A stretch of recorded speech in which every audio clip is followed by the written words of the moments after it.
Bueno, el tema que vamos a ver hoy es el de los generadores eléctricos. Normalmente el equipo que se utiliza en la industria es un generador que está acoplado a un motor a explosión. El motor a explosión tiene un sinnúmero de partes. El generador es mucho más sencillo, el generador eléctrico. El motor requiere de baterías, bomba de trasvase de combustible, el tanque de combustible, el caño de escape, ¿no es cierto?, con silenciador, el radiador, entradas de aire, etcétera, etcétera.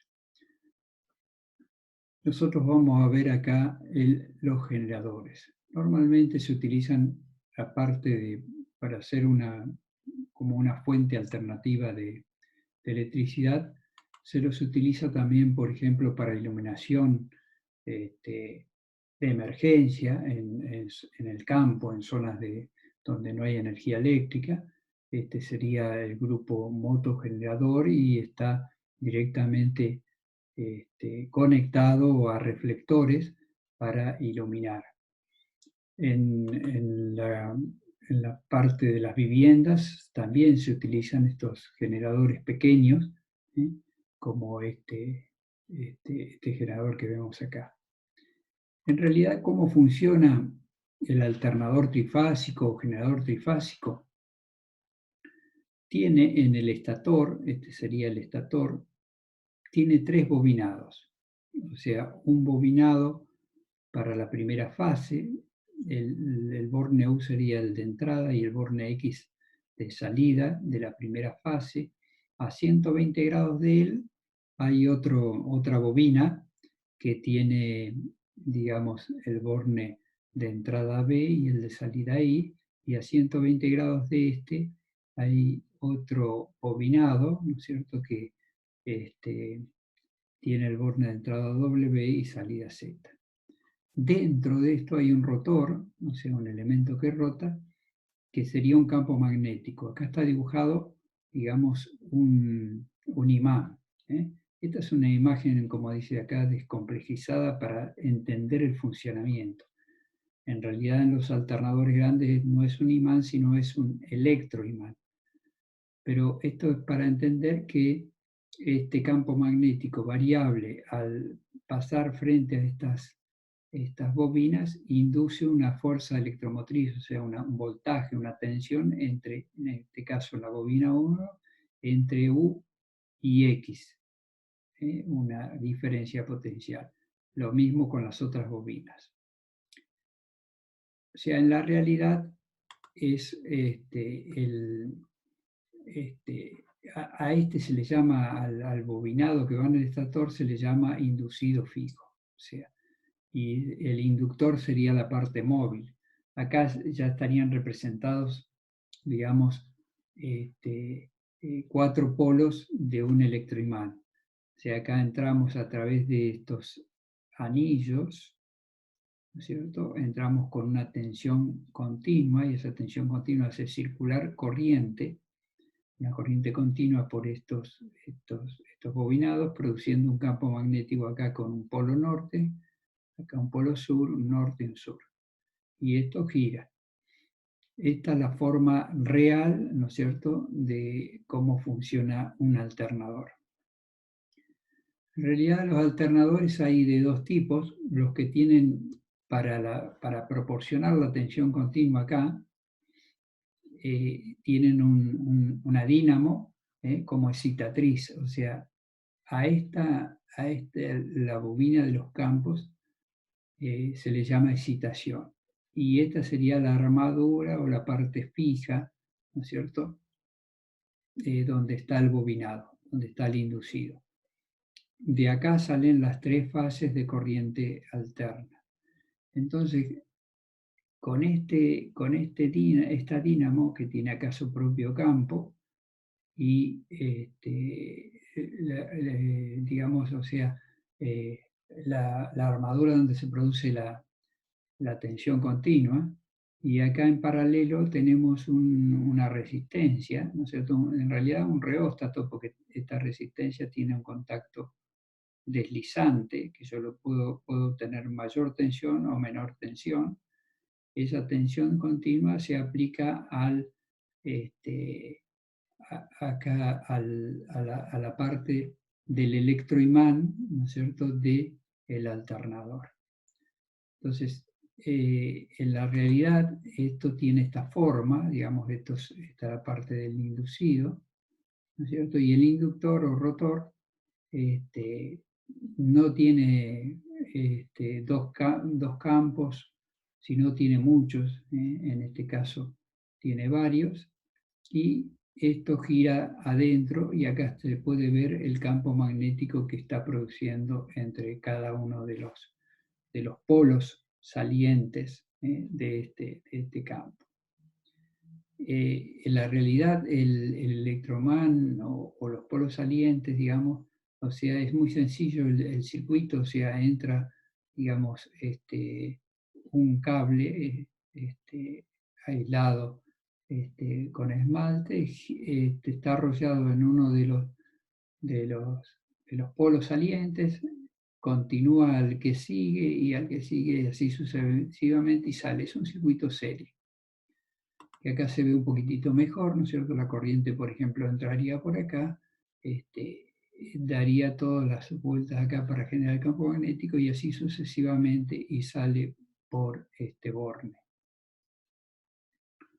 En la realidad quedaría así armado y cuando circula corriente, digamos, por el rotor, se produce un campo magnético.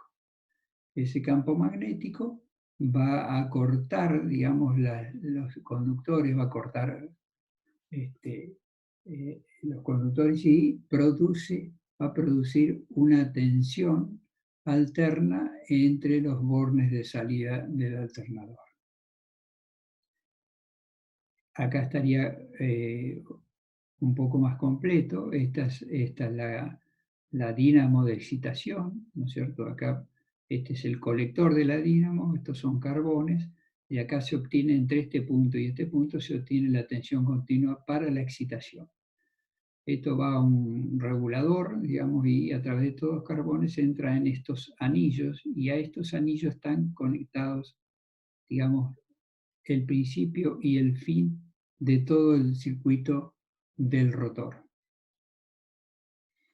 Esto va dentro del estator y tendríamos así armado un alternador con una excitación a través de una dínamo.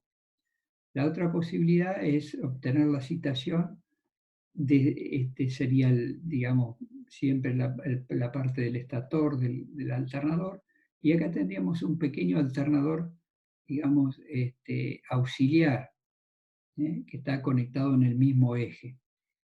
Este alternador produce una tensión alterna, las tres fases, y con un rectificador, ¿cierto? Este sería un elemento rectificador, o sea, hace que la alterna se convierta en continua. Y de esta forma yo alimento, digamos, siempre los bornes del rotor, que son los bornes K y J. Pero a su vez el alternador necesita un campo, digamos, necesita también alimentado para obtener el campo magnético, y esto lo obtiene a la salida del alternador principal. Yo tengo un rectificador y obtengo la continua. Esto cuando está parado, digamos, como queda un pequeño magnetismo remanente, este pequeño magnetismo remanente hace, digamos, o sea, me da, digamos, una pequeña tensión para que empiece a funcionar este circuito. En la realidad, acá estaría un dibujo ya no tan esquemático como el anterior era un esquema de funcionamiento, este es un dibujo esquemático de cómo está constituido, digamos, el rotor, ¿no es cierto? En este caso tenemos 4 polos, o sea, 2 pares de polos, el estator, ¿no es cierto?, con el bobinado, donde se produce la inducción, y el eje, ¿no es cierto?, que está soportado en estos dos rodamientos, y sobre el mismo eje tengo acá el alternador, digamos, auxiliar, con su campo magnético y su bobinado.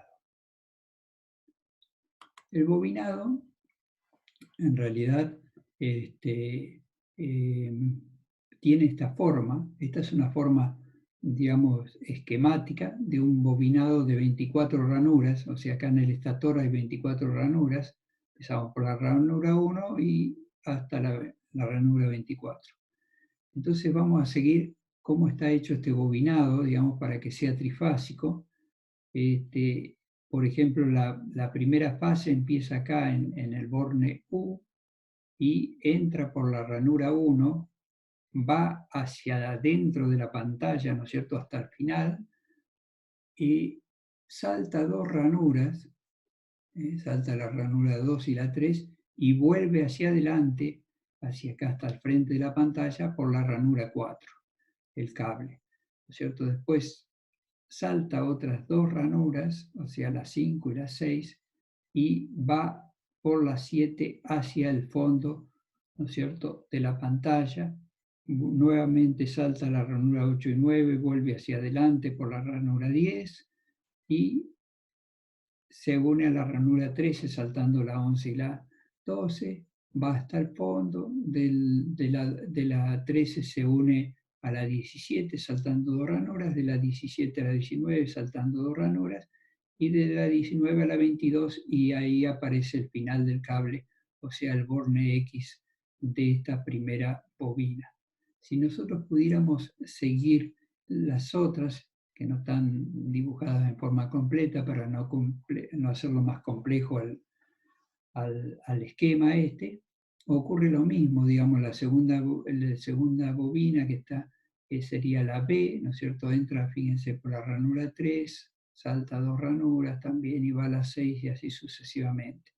Y la tercera bobina empieza en W, que es la de línea de puntos, entra por la ranura 5 y salta 2 ranuras y así sucesivamente y sale por la ranura 2 al borne Z. Esto en realidad los bobinadores lo hacen, cortan el bobinado, por ejemplo, acá, entre la ranura 1 y la ranura, cortan el dibujo, ¿no es cierto? Lo cortan acá y lo abren, digamos, lo aplanan, y entonces de esa forma yo tengo el esquema de un bobinado. Así, todos los bobinadores utilizan este esquema. Fíjense, acá está representado lo mismo, empiezo en la ranura 1, el borne U, tengo en la ranura 1, voy hasta el fondo, ¿no es cierto? Salta 2 ranuras, vuelve por la 4 hacia adelante, ¿no es cierto? Y así sucesivamente sigue saltando 2 ranuras, está la línea más gruesa, y aparece acá en la ranura 22 por el borne X de la máquina. Esto va a la bornera en el lugar del borne X.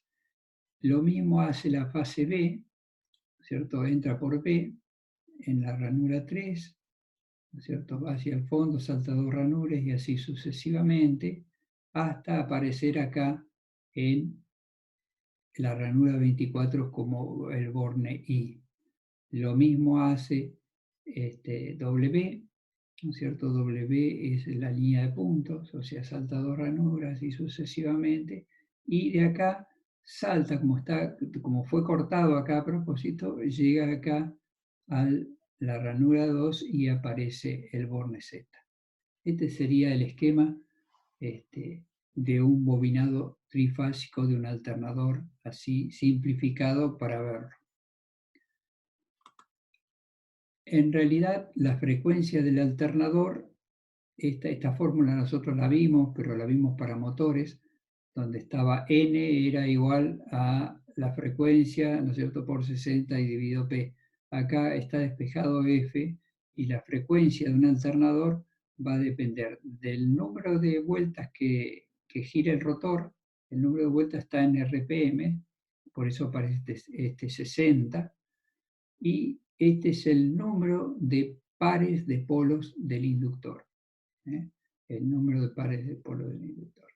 Esta sería la frecuencia de la corriente alterna del alternador o del generador de corriente alterna. Ahora, normalmente se utilizan varios alternadores en paralelo en una central o en una... porque a veces es conveniente tener, digamos, una máquina de reserva, entonces es necesario ponerlos en paralelo. A veces es necesario ponerlos en paralelo con la red pública de alimentación. Entonces, para hacer poner en paralelo dos alternadores o un alternador con la red pública, necesito cumplir 4 pasos. O sea, primero, que las tensiones de los dos alternadores sean exactamente iguales, o sea, tengan el mismo valor. Por ejemplo, 220 volts, ¿cierto? 380. Normalmente los alternadores de las centrales eléctricas funcionan con tensiones que van de los 10.000 hasta los 20.000 voltios, pero las tensiones de ambos deben ser iguales. Segundo, deben ser las frecuencias iguales, o sea, los dos tienen que tener exactamente la misma frecuencia.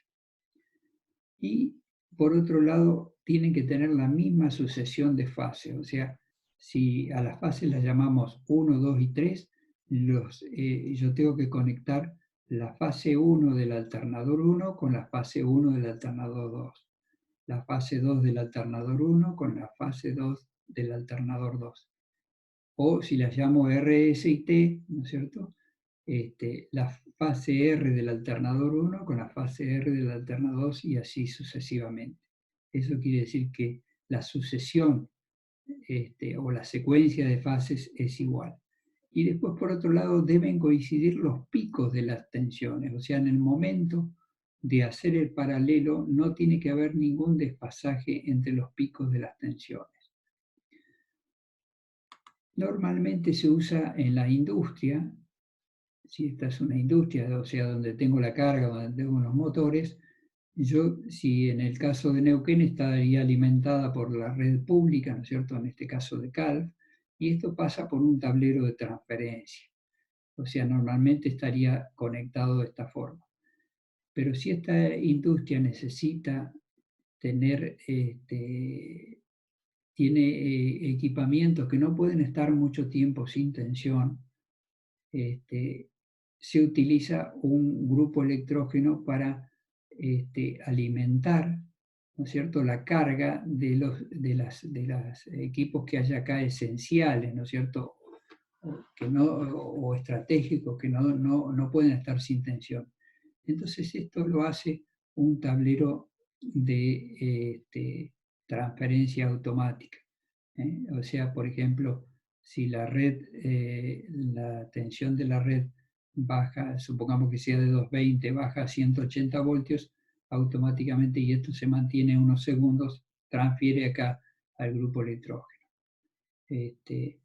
Y queda alimentada todas las cargas esenciales con el grupo electrógeno. Los grupos electrógenos necesitan un tiempo de arranque. Si es por ejemplo, en un hospital donde yo no puedo tener, digamos, o sea, ni un segundo, por decir así, sin tensión, ya el grupo electrógeno puede ser que haya un grupo en marcha permanente, el motor, para que haga inmediatamente la transferencia. O si no, uso el sistema UPS para mantener la tensión. ¿Cómo se hace la sincronización? La sincronización de los dos grupos electrógenos o el grupo electrógeno con la línea se hace con un brazo de sincronización, que sería esto.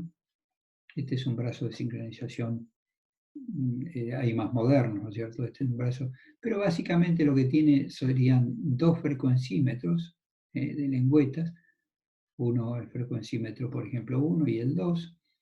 Esto para ver que las dos frecuencias son iguales, un voltímetro, que este voltímetro tiene una aguja acá y tiene otra aguja por acá arriba, tienen que estar las dos iguales, y un sincronoscopio. Este es el sincronoscopio, ese que me indica que no hay desfasaje entre los picos de la tensión de uno y otro alternador.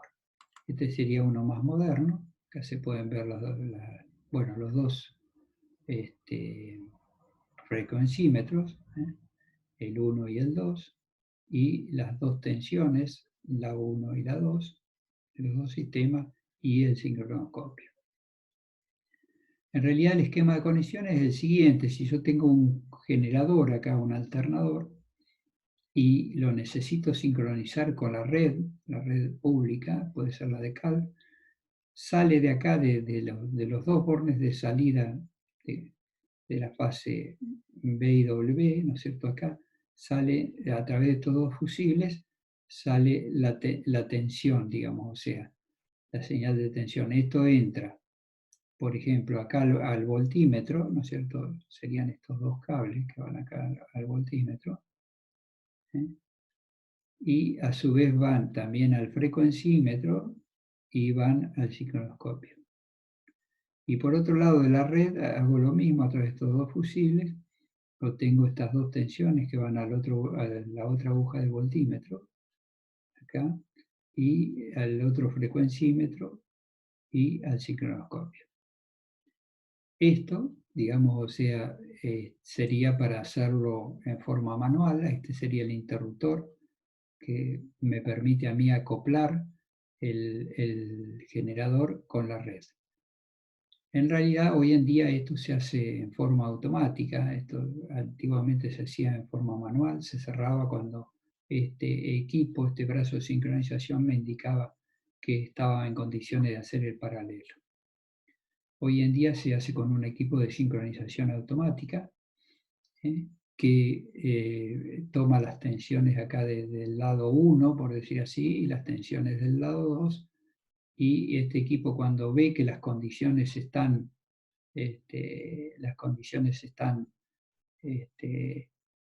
para hacer el paralelo, cierra acá y le da tensión a esta bobina de cierre de este interruptor y se cierra acá.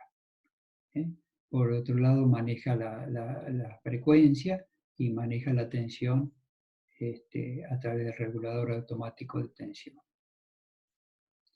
En realidad, en las centrales o donde se necesitan varios grupos electrógenos, cada grupo electrógeno tiene una unidad de control y un interruptor, ¿cierto? Y toma tensión antes del alternador y después del alternador, ¿cierto? Acá, y a su vez tiene señales de corriente del regulador y